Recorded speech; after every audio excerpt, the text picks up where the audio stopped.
السلام علیکم ورحمۃ اللہ وبرکاتہ۔ الحمد للہ رب العالمین، والصلاة والسلام على اشرف الانبیاء والمرسلین۔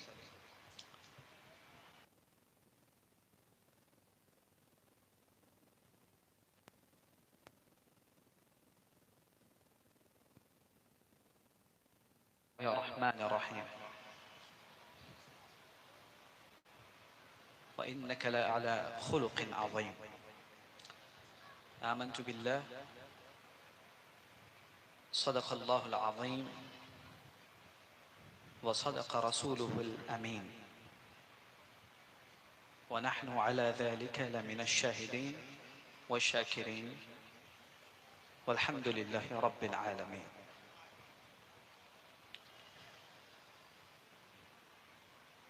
میں انتظامیہ کا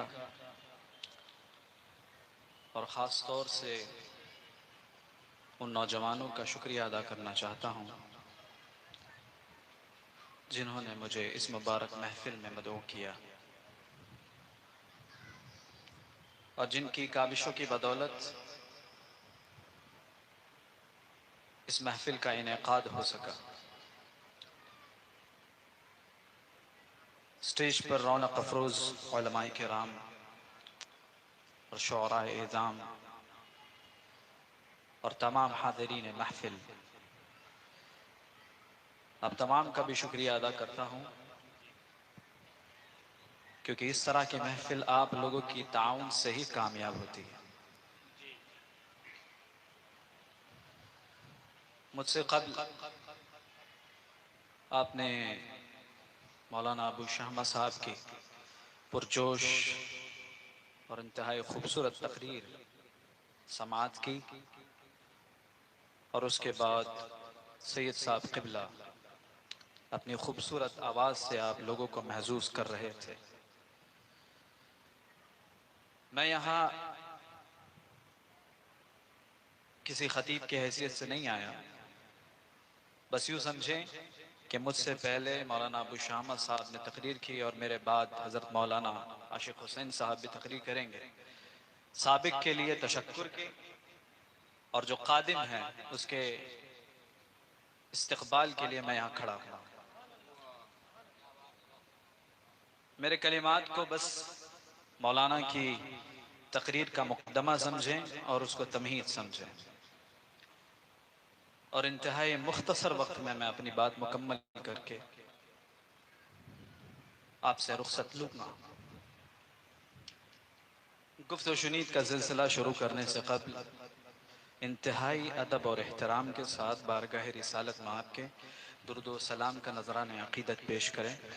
اللہم صلی صلاة کاملہ وسلم سلاما تاما على سیدنا محمد الذي تنحل به العقد وتنفرج به الكرب وتقضى به الحوائج وتنال به الرغائب وحسن الخواتيم ويستسقى الغمام بوجهه الكريم وعلى آله وصحبه في كل لمحة ونفس بعدد كل معلوم لك۔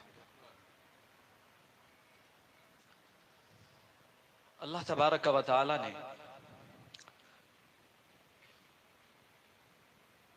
نوع انسانی کی ہدایت کے لیے بے شمار انبیاء بھیجے۔ آدم علیہ السلام سے سیدنا رسول اللہ صلی اللہ علیہ وسلم تک بہت سارے انبیاء اس دنیا میں تشریف لائے، جو الگ الگ قوموں کے پاس الگ الگ زبانوں میں ان کے درمیان بھیجے گئے۔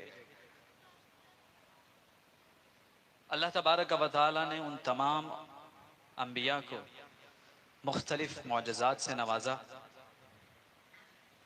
لیکن اس کے باوجود ان تمام انبیاء میں کچھ ایسی چیز تھی جو بالکل مشترکہ تھی، اور وہ کیا تھا کہ یہ تمام انبیاء ایک بنیادی رسالت اور بنیادی پیغام لے کر آئے کہ اعلی حضرت شہزادہ سرکار تاج الشریعہ جانشین سرکار تاج الشریعہ آمد حضور قائد ملت حضور اسجد میاں صاحب قبلہ حضور اسجد میاں صاحب قبلہ رضوی دولا نعرہ تکبیر نعرہ رسالت مسلک اعلی حضرت آمد حضور قائد ملت آمد حضور قائد ملت شہزادہ سرکار تاج الشریعہ جانشین سرکار تاج الشریعہ آمد حضور قائد ملت۔ اگر کوئی ویڈیو وغیرہ بنا رہا ہے تو وہ بند کر دے، ورنہ ہوتا یہ ہے کہ لوگ حضرت کی آمد پر کیمرہ نکال کر کے جو ہیں بہت بدماشیاں کرتے ہیں اور یوٹیوب وہاں نہ جانے کہاں اپلوڈ کرتے ہیں، بدنامی ہوتی ہے۔ مرکز کی ایک عظیم شخصیت بلکہ دنیا سنیت کی آبرو تشریف لا رہی ہے، آپ حضرات بیجا الزام نہ لگائیں اور یہ سب بند کر دیں۔ نعرہ تکبیر، نعرہ رسالت، نعرہ رسالت، رہنمائے دین و ملت، رہنمائے دین و ملت، قائد ملت رہنمائے دین و ملت، قائد ملت بستی بستی قریہ قریہ، تاج الشریعہ تاج الشریعہ عشق و محبت عشق و محبت، اعلی حضرت اعلی حضرت ہمارا پیر کیسا ہو، ہمارا پیر کیسا ہو، تاج الشریعہ جیسا ہو، رہنمائے دین و ملت، ملت قائد ملت رہنمائے دین و ملت، قائد ملت قائد ملت بستی بستی قریہ قریہ۔ تاج الشریعہ تاج الشریعہ۔ ایسی آواز سے حضرت کا استقبال کریں گے، آواز یہاں سے وہاں تک بہت بلند ہونی چاہیے۔ رہنمائے دین و ملت، قائد ملت قائد ملت رہنمائے دین و ملت، قائد ملت قائد ملت بستی بستی قریہ قریہ، تاج الشریعہ تاج الشریعہ بستی بستی قریہ قریہ۔ تاج الشریعہ تاج الشریعہ۔ نعرہ تکبیر، نعرہ رسالت، یا رسول اللہ، سبحان اللہ، اللہ، یا رسول اللہ، زندہ باد، زندہ باد۔ نعرہ تکبیر، نعرہ رسالت، مسلک اعلی حضرت، آمد حضور قائد ملت، شہزادہ سرکار تاج الشریعہ، بستی بستی قریہ قریہ، عشق محبت عشق محبت، نعرہ تکبیر۔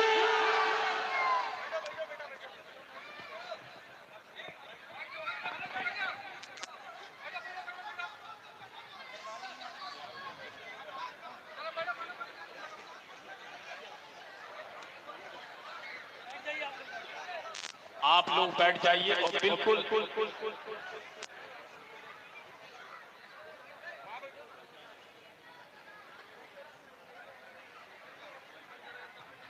آپ لوگ بیٹھ جائیے سکون کے ساتھ، میں گزارش کروں گا سکون کے ساتھ بیٹھے۔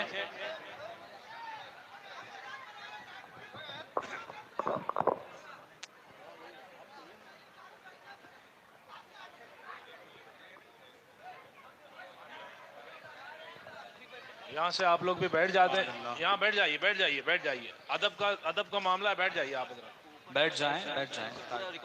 یہ ویڈیو وغیرہ آپ لوگ بند کر دیں، اوپر سے جو نکل رہی ہے برائے مہربانی یہ سب کام نہ کریں۔ آپ لوگ نکال کر یہاں وہاں ڈال دیتے ہیں، پھر جو ہے بدنامی کا باعث ہوتا ہے یہ معاملہ، بند کریں یہ سب۔ آپ بیٹھ جائیں، حضور موجود ہیں، آپ ان کی زیارت کریں۔ ایک مرتبہ درود پاک پڑھ لیں، اللہم صلی علی سیدنا۔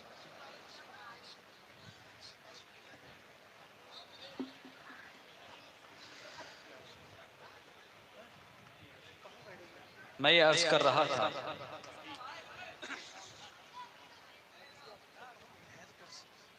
بیٹھ جائیں آپ لوگ، بیٹھ جائیں بیٹھ جائیں بیٹھ جائیں۔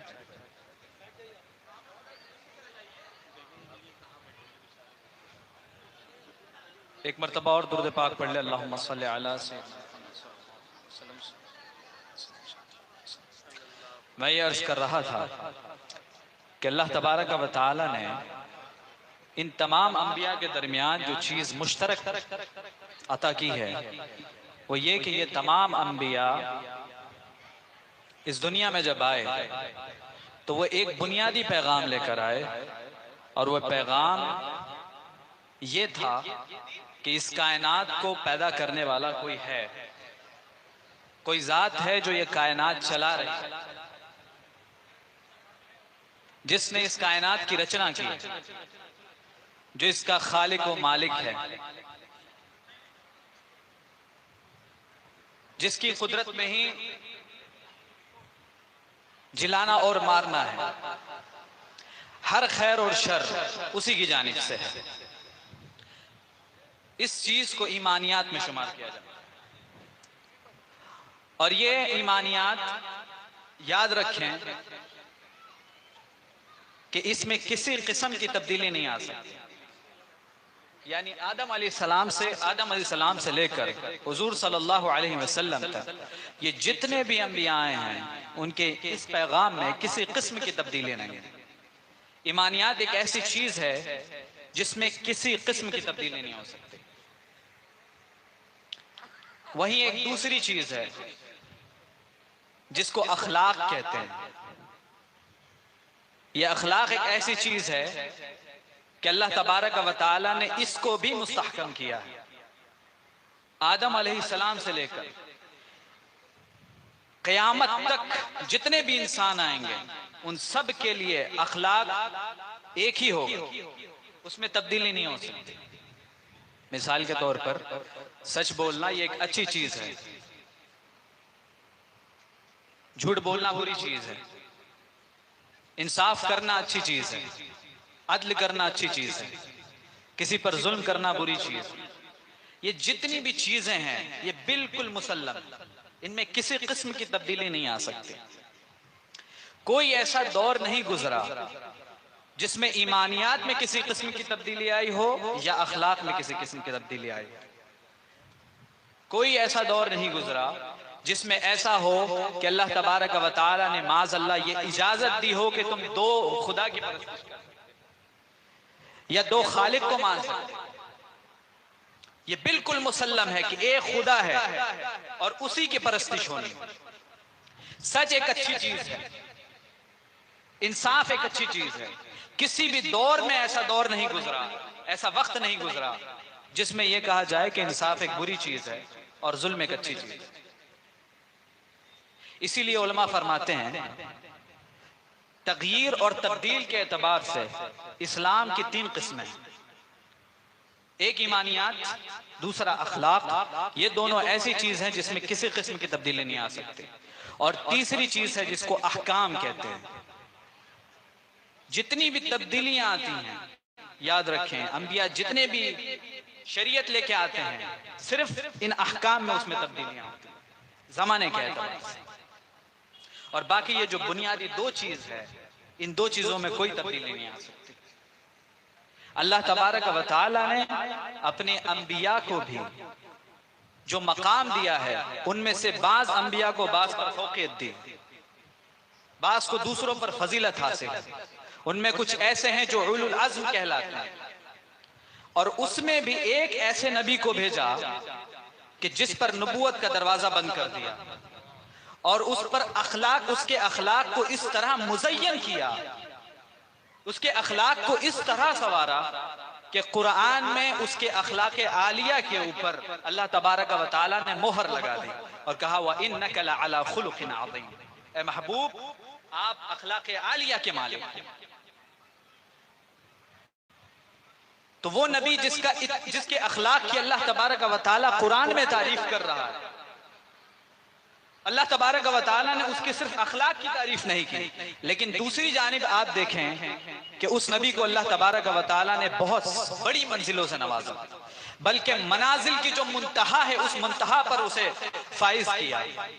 آپ جانتے ہیں کہ کوئی انسان جب کسی مقام کو حاصل کر لیتا ہے تو اس کے دل میں تکبر پیدا ہو جاتا ہے، کبر آ جاتا ہے۔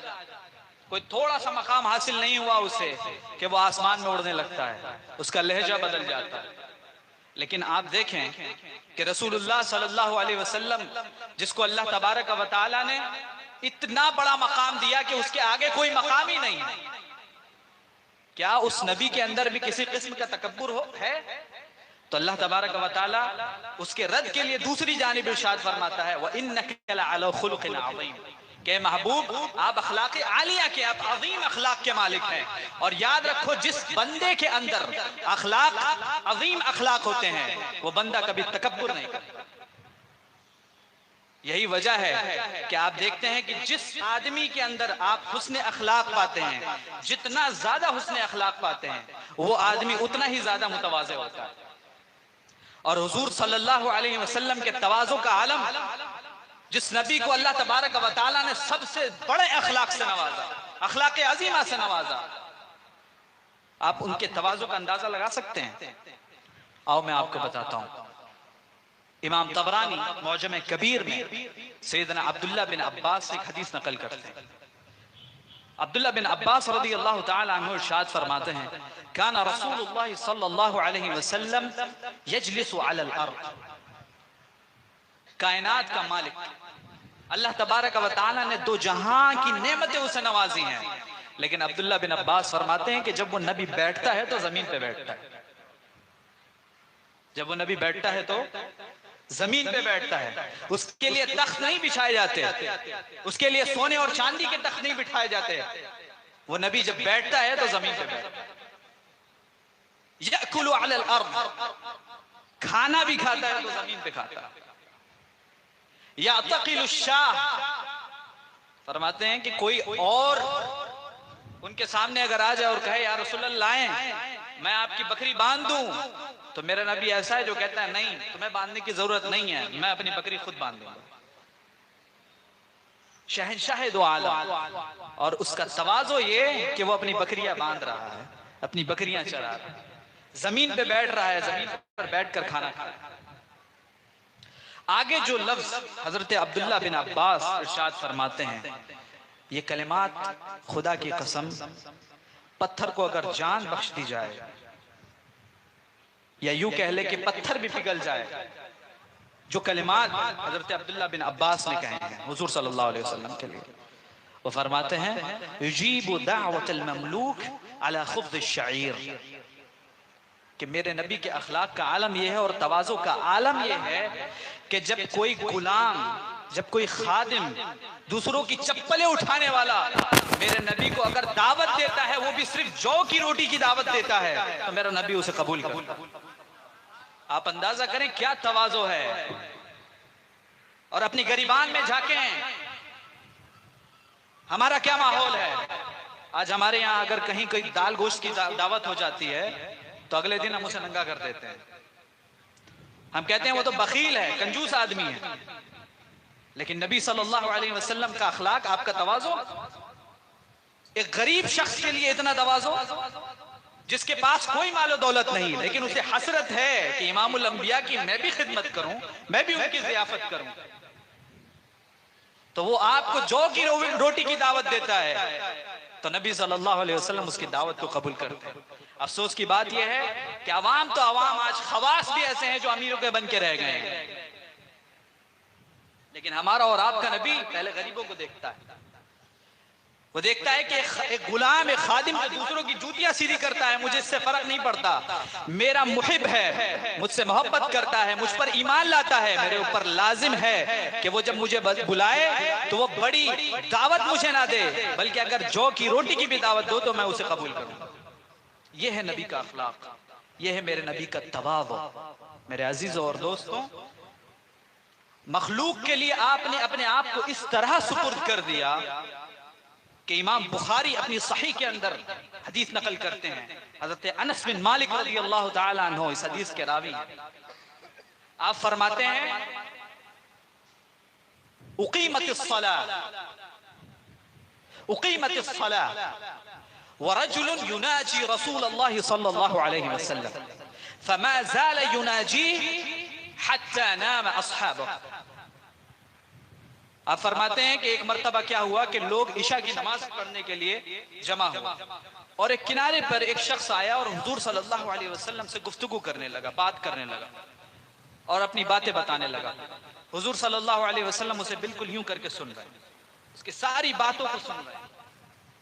کہتے ہیں اتنے میں اقامت کہہ دی گئی نماز کے لیے، لیکن حضور اسے سن رہے ہیں. ورجل یناجی رسول اللہ صلی اللہ علیہ وسلم فما زال یناجیہ، اور وہ شخص حضور صلی اللہ علیہ وسلم سے گفتگو کرتا رہا اور اس حد تک کرتا رہا کہ صحابہ کرام کو نیند آ گئی. یہ نبی صلی اللہ علیہ وسلم کا تواضع اخلاق ہے کہ جب کوئی انسان آپ کے پاس جاتا اور آپ سے گفتگو کرتا، جب تک اس بندے کی بات ختم نہ ہو جائے حضور صلی اللہ علیہ وسلم دوسرے کی جانب التفات نہیں کرتے، جب تک وہ اپنی بات مکمل نہ کرے. آپ اگر کسی سے مصافحہ کیا کرتے تھے تو جب تک وہ شخص اپنا ہاتھ نہ کھینچ لے تب تک آپ اپنا ہاتھ نہیں کھینچتے تھے. وَإِذَا أَشَارَ بِكَفِّهِ، جب آپ کہیں کسی کو اشارہ کرتے تھے تو آپ اپنے ہتھیلی سے اشارہ کرتے تھے، انگلیاں نہیں دکھاتے. یہ تواضع ہے میرے نبی صلی اللہ علیہ وسلم کا. اندازہ کریں وہ دو عالم کا شہنشاہ جس کو اللہ تبارک و تعالی نے یہ قدرت عطا کی کہ اگر وہ اشارہ کر دے تو پورے کے پورے پہاڑ سونا بن جائے، لیکن غریبوں کی دعوت کے لیے جاتے ہیں. کوئی انسان آپ کے پاس آ کر آپ سے بات کرتا ہے تو اس کی پوری بات کو سماعت کرتے ہیں. اور اسی ضمن میں ایک اور واقعہ مجھے یاد آیا، امام ابو داؤد اور امام ابن ماجہ نے اس حدیث کو نقل کیا ہے. حضرت ابو سعید خدری رضی اللہ تعالیٰ عنہ اس کے راوی ہیں. آپ فرماتے ہیں مر رسول اللہ صلی اللہ علیہ وسلم بغلام وهو يسلخ شاة. حضرت ابو سعید خدری رضی اللہ تعالیٰ عنہ ارشاد فرماتے ہیں کہ ایک مرتبہ رسول اللہ صلی اللہ علیہ وسلم نماز کے لیے تشریف لے جا رہے تھے تو دیکھا کہ راستے میں ایک نوجوان، ایک کم سن لڑکا وہ بکری کی کھال اتار رہا تھا، وہ کھال چھل رہا تھا، اس کی جلد چھل رہا تھا. حضرت ابو سعید خدری رضی اللہ تعالیٰ عنہ نے فرمایا فقال له رسول الله صلی اللہ علیہ وسلم تنح حتى أريك فإني لا أراك تحسن السلخ. اللہ کے نبی صلی اللہ علیہ وسلم نے اس بچے سے کہا بیٹا تم صحیح سے یہ جو ہے چمڑی نہیں اتار پا رہے ہو، ہٹو میں تمہیں بتاتا ہوں چمڑی کیسے اتارتے ہیں. یہ رسول اللہ صلی اللہ علیہ وسلم بتا رہے ہیں. ابن ماجہ اور ابو داؤد اس کو روایت کر رہے ہیں اپنی سنن میں. نماز کے لیے نکلے ہیں، راستے میں ایک بچہ بکری کی کھال اتار رہا ہے. حضور صلی اللہ علیہ وسلم وہاں رک کر کس طریقے سے اس کی چمڑی اتارنی ہے وہ بتا رہے ہیں. حضرت ابو سعید خدری فرماتے ہیں فَأَدْخَلَ يَدَهُ بَيْنَ الْجِلْدِ وَاللَّحْمِ، کہ رسول اللہ صلی اللہ علیہ وسلم نے اپنے ہاتھ کو اس کی چمڑی اور گوشت کے درمیان ڈالا.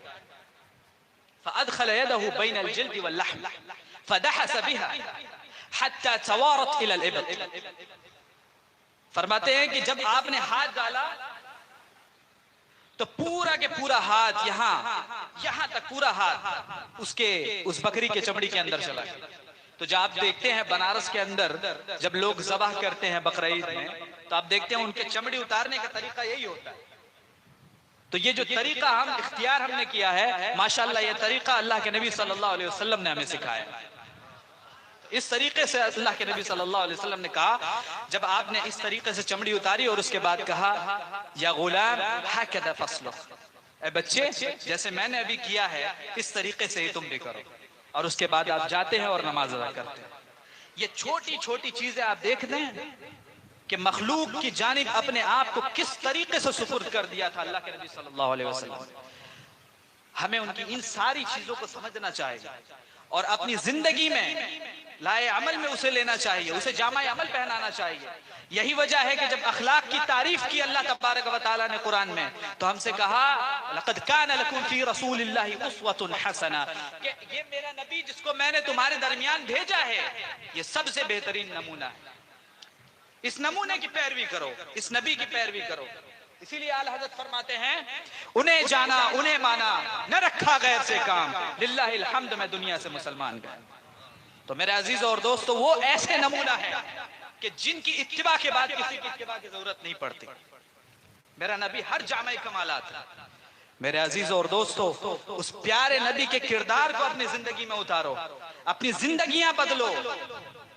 جو چھوٹی چھوٹی چیزیں اللہ کے نبی صلی اللہ علیہ وسلم نے ہمیں سکھائی ہیں اپنے زندگی میں اسے حضور صلی اللہ علیہ وسلم کی سنت کو زندہ کرو. اور اسے جامع عمل پہناؤ. آپ دیکھو گے دنیا میں بھی لوگ آپ کا احترام کریں گے اور قیامت کے دن اللہ تبارک و تعالیٰ تمہارے لیے بہترین اجر تو رکھے. میرا عزیز اور دوستو، میں نہیں چاہتا کہ میں اپنی گفتگو جو طویل کروں. میرے بعد مہمان خصوصی وہ انشاءاللہ آپ کو اپنے خوبصورت کلمات سے نوازیں گے. میں انہی باتوں کے ساتھ اپنی گفتگو کو ختم کرتا ہوں. درمیان کلام میں جو بھی لغزش ہوئی ہو اللہ تبارک و تعالی معاف کرے، اور جو بھی باتیں میں نے کہی ہیں پہلے مجھے اور پھر آپ کو اس پر عمل کرنے کی توفیق عطا فرمائے. وآخر دعوانا وما علینا الا البلاغ. السلام علیکم ورحمۃ اللہ.